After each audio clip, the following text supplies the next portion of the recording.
jeunesse na biso eza na problème moko eza nango jeunesse na biso eza discipliné te elingi kozala formé te alingi ka visibilité donc alingi ateka kaka oyo eza libanda mais en réalité na kati aza nini eloko te ce sont des jeunes oyo balingi formation te mais bakolinga bakende réunion moko politique parce que na réunion politique wana bakopesa bango 5000 francs s'il te plaît 5000 francs seulement atamboli makolo dans classe ya moulayi mais akei et puis kuna baumeli po agangi atomboli drapeau akitisa atomboli drapeau akitisa pe na suko apesa 5000 azongi et puis akomisi pe muto na apesa 5000 oza danger c'est un jeune inconscient oazo comprendre te alors jeune ya lobby ya bongo lobby akopesa komona.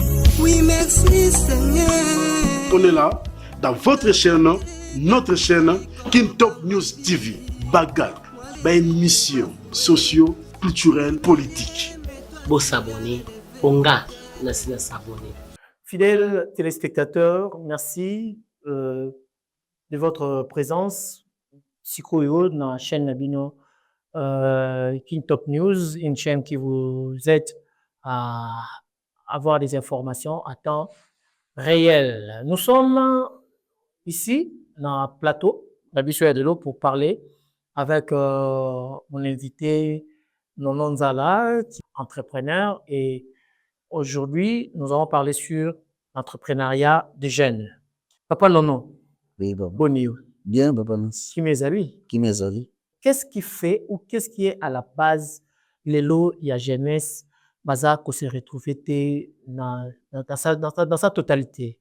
Et là, on est là, ça là, qui pas jeune les lots, bazo continuer qu'on est là, pas jeune les lots, bazo continuer qu'on la marche pied.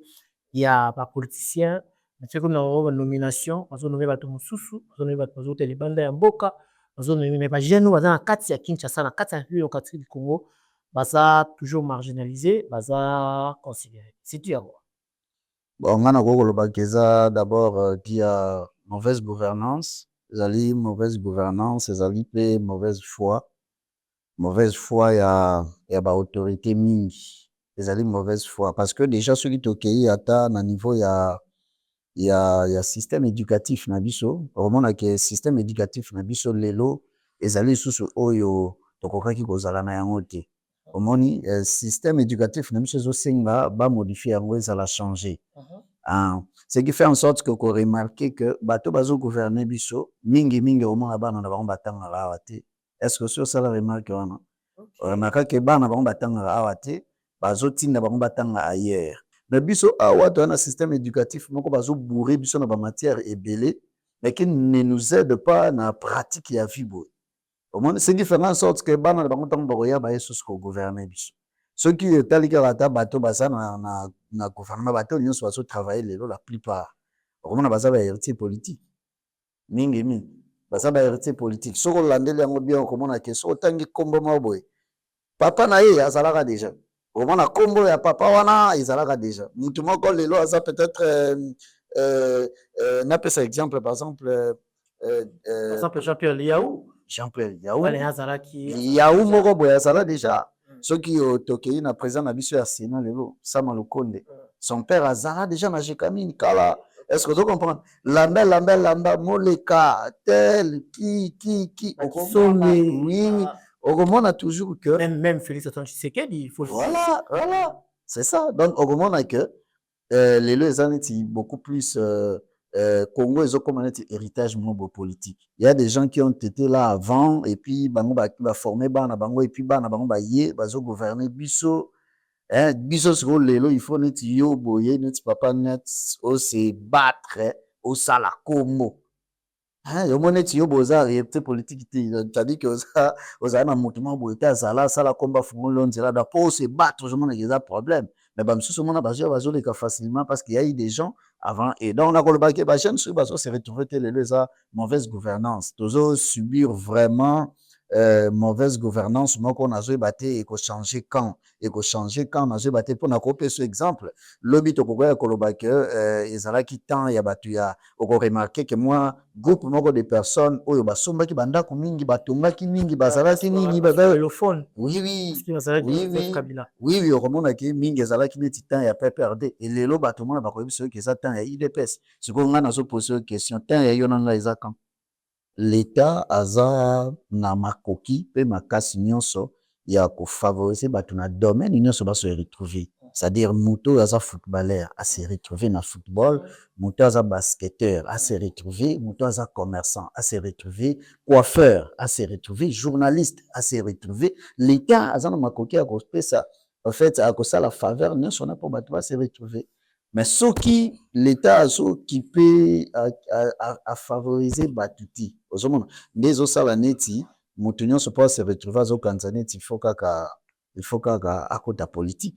Soki otali bien lelo komonaka ntango période ya baélection banani bacandidat mpona kokoma bacandidat basali na députation baza combien baza combien omonaki bato nyonso bacomprendre lelo qu'il faut nakoma député. Pourquoi député? Parce que eza neti argent moko facile. Je ne force pas vraiment, je ne fais pas grande chose, mais je gagne beaucoup d'argent. Est-ce que oyebi ke ntango mosusu receveur asouffrira plus que député? Ok. Receveur mpo atelema abelela bus etonda après bobandi kokende na nzela yebisa bato okokita wapi mata oyo kita oyo mata oyo kita azotravailler dur. Mais omona receveur mbongo akobima nango na mois eza moke.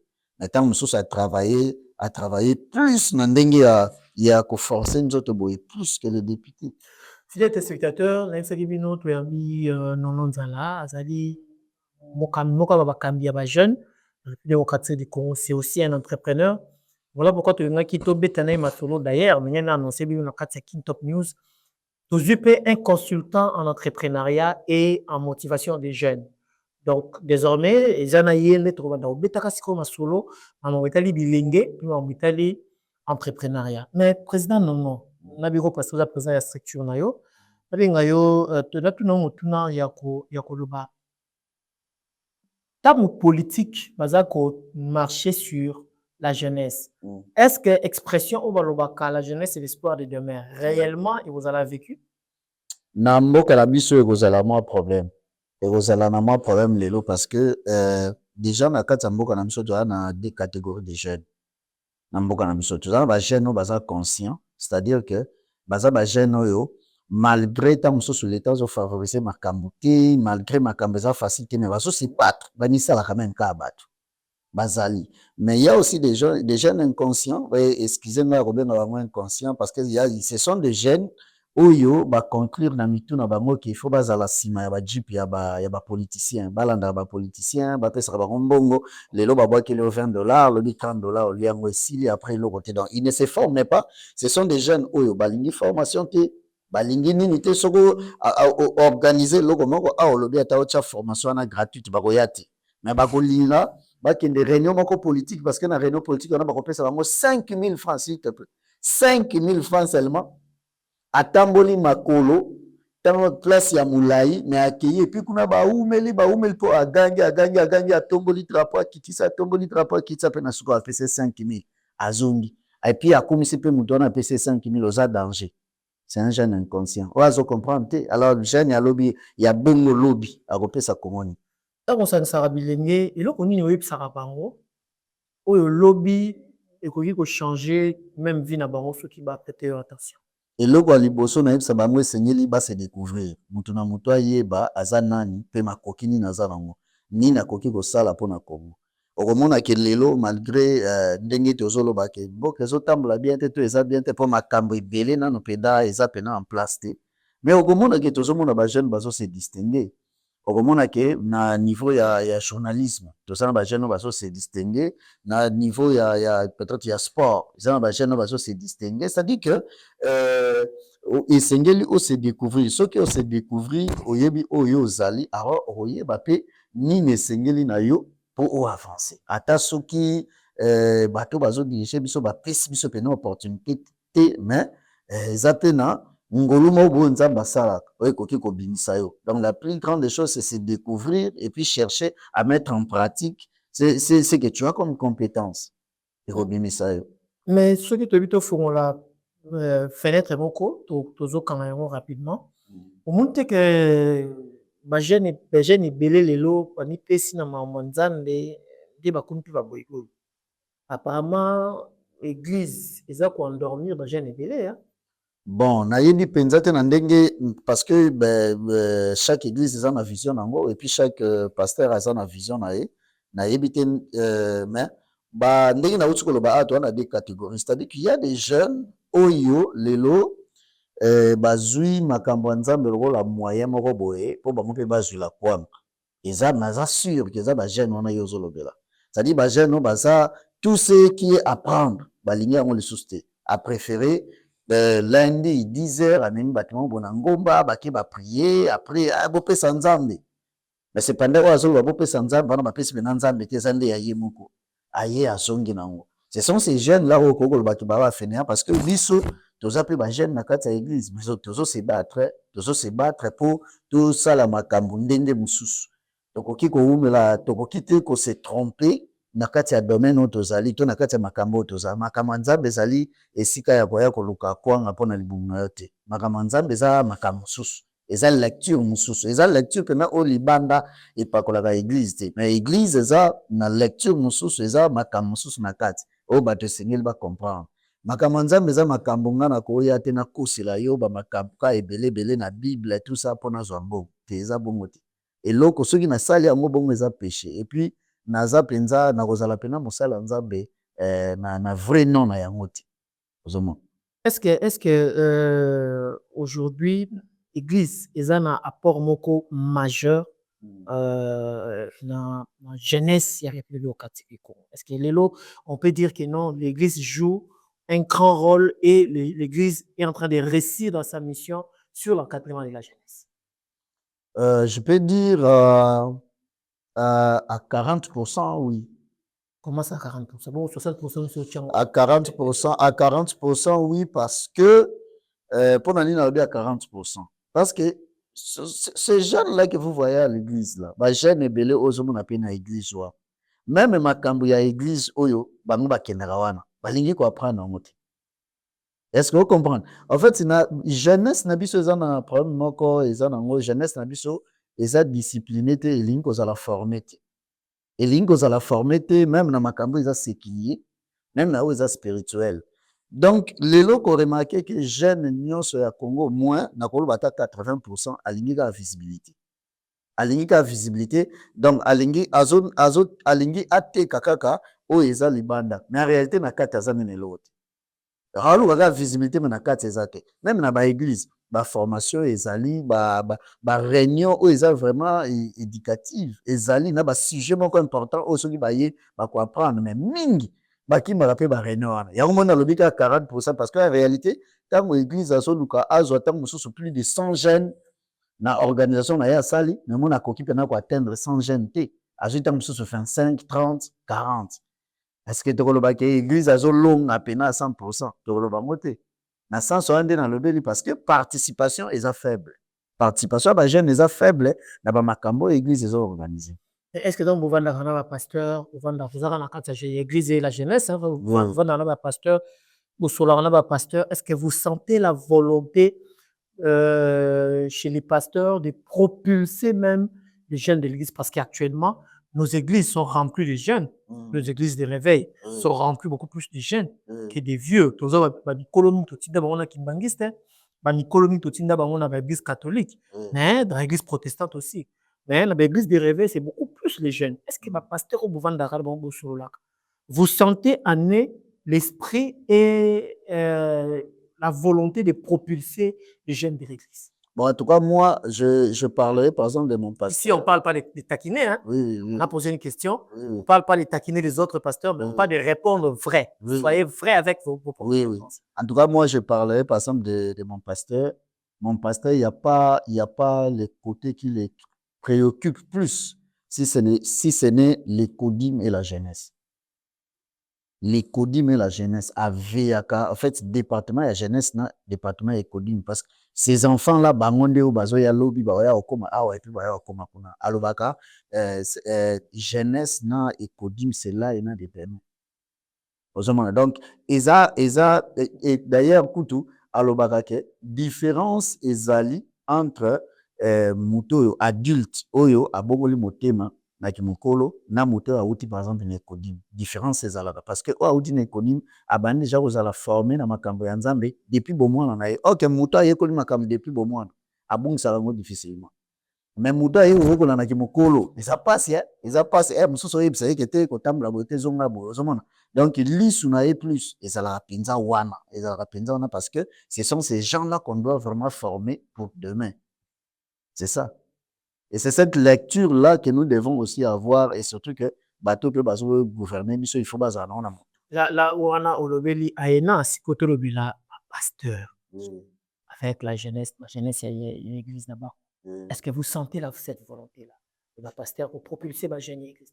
En tout cas, c'est un peu compliqué. C'est un peu compliqué. Ça, et loko dozomona pinza mingiti. Et ceux qui ont eu, mais je crois que na pesio peniti moyen moko bo meka ko sala moi recherche wana ko comprendre ko remarquer na ba église ebele ba département oyo ba pasteur ba tchela habité ma mingi za département des femmes, ba département ba maman. Au moins ba activité belé ba maman beaucoup plus ba maman. Mais au moment na penza te ba pasteur ko s'engager na ba département ya ba jeunesse, ce sont parfois des départements d'ailleurs qui sont négligés. Les départements des jeunes, parfois, ce sont des départements vraiment qui sont négligés. Mais le département où il y a pasteur, il y a habité mamie, le département ba maman.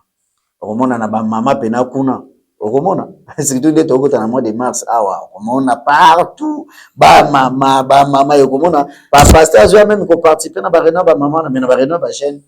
Est-ce qu'être chrétien ou être croyant, ils ont qui s'amoto à l'entrepreneur? Non. Et puis si mutas à l'entrepreneur, parce que déjà dans il y a Bible, Abraham azaki entrepreneur, ouais, sur okay. Abraham azaki entrepreneur, okay. Jacob azaki entrepreneur, okay. Oui, Isaac azaki entrepreneur, parce que yo peut entrepreneuriat ndengeni. Je crois que l'autre fois to sola même déjà na début wana Adam na Eve ba bote biso bana mibale okomana ke bazo biso que Caïn azalaki laboureur. Et puis Abel azalaki berger. Nous sommes dans les années des entrepreneuriats. Ils ont pour gagner quelque chose pour survivre. Donc comment on a souka fidèle téléspectateur motuna ya souka pour na motuna ukabwana yo président Nononzala Ezali. Quelle politique qu'on peut mettre en place aujourd'hui pour sauver la jeunesse de la République démocratique? En tout cas, pour sauver la jeunesse aujourd'hui, moi j'ai une politique à présenter. Politique à moi ezali pour opé sa jeune musala, opé sa soso jeune musala par rapport à titre académique. OK. Koyebi ça été que tous en a besoin de travailleurs, mais tous en a besoin de licenciés, banane. Akoye la yo papier mais en a compétence. Okay. Il faut qu'opé sa mutu musala, il faut ça par rapport à compétence. Au moins c'est comme par rapport à compétence, c'est-à-dire oye batubaye wana 10 obi, prouve-moi montre-nous ce que tu sais faire. Montre-nous ce que tu sais faire. Motala kisa ba compétence na ye. Ekotinda batu ba ye basiko. Mais lokola tozo nommé batu, tozo pesa batu misala à partir ba titre académique. Yango moni ba jeune bazo kende université mbangu, bazo tanga pe bien te, mais alinga na suka zo papier. Pa ebike na suka bokoluka ka papier. Aza licencié, aya fandero bando futaye. Mais so bolobi ke za suma ba papier te. Eza mamba compétence. Ebele bakoluka compétence.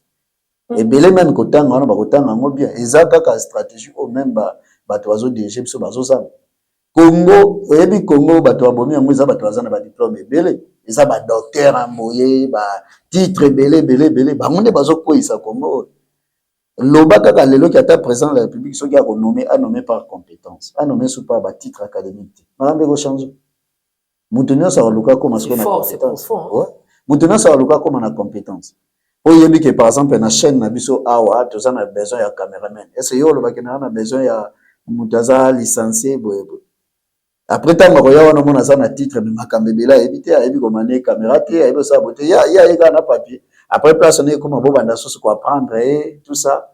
Mais tant soso muto afanda kana yo awa yeba déjà asa na papier te. Mais soko yebisi sala bo asali lo makambe tout bien à monter asali boye. Donc c'est ça, c'est ce qui est important. Il y a un monde qui va belé bazotanga na bamoti, ake campus ake continuer classe te, ake na nganda meli na suka zongi. Jo examen yego sala examen azu ya passer classe. Apesi mbongo a passer classe na suka azu titre. Pas ebi ke bino bosenga kaka mutaza licencié za la na. Ata compétence ya na moti. Nous sommes arrivés à la fin, fidèles téléspectateurs. Comme je vous avais annoncé aujourd'hui, c'était que les débuts. Donc, tout ce qu'on a parlé aujourd'hui, ce sont des grandes lignes qu'on va développer tout au long de l'année Mobima Oyo, na Monsieur Nononzala, l'entrepreneur et l'encadreur des jeunes, de jeunesse. L'encadreur des jeunes, c'est la jeunesse que nous allons parler. Tout côté, c'est rubrique il y a chaîne Nabiso Kin Top News où ils allaient parlons la jeunesse. Donc, nous allons commencer à discuter avec Monsieur Nononzala, parler sur la jeunesse. Quand émission pour notre société, s'abonner, partager, commenter, tirer sur la question. Le lozali numéro 0, na Monsieur Nonon. Lobby, on a après juste le numéro oyo, numéro monsieur Sikikota, ou à Piscat ou Lobela, Makambuya, les opportunités. Comment saisir les opportunités. Ensemble maintenant, Monsieur Nonon. Tout baki si pelo qu'on a kata chaîne Nabiso, kaka pour Nabino, pour ma demande Nabino. Rien à préciser et lokomoko. Monsieur Nonon, tu connais bien ma compétence. Nous avons de la compétence. Vous tu connais menacer biso. Bukama ki biso, boboto li biso bilo, bobé biso la bilo on a biso à Monsala. Nous allons continuer koloba. Ce qui veut dire, c'est la compétence qui est en nous, qui est en train de s'exprimer. Vous tu connais menacer biso. Le lobo menacer biso pour tout la vérité. Le libé to koloba kaka vérité. Jusqu'à ce que ton côté dans sa mabélé, to koloba kaka vérité. Merci beaucoup, Botika la madame. Au revoir.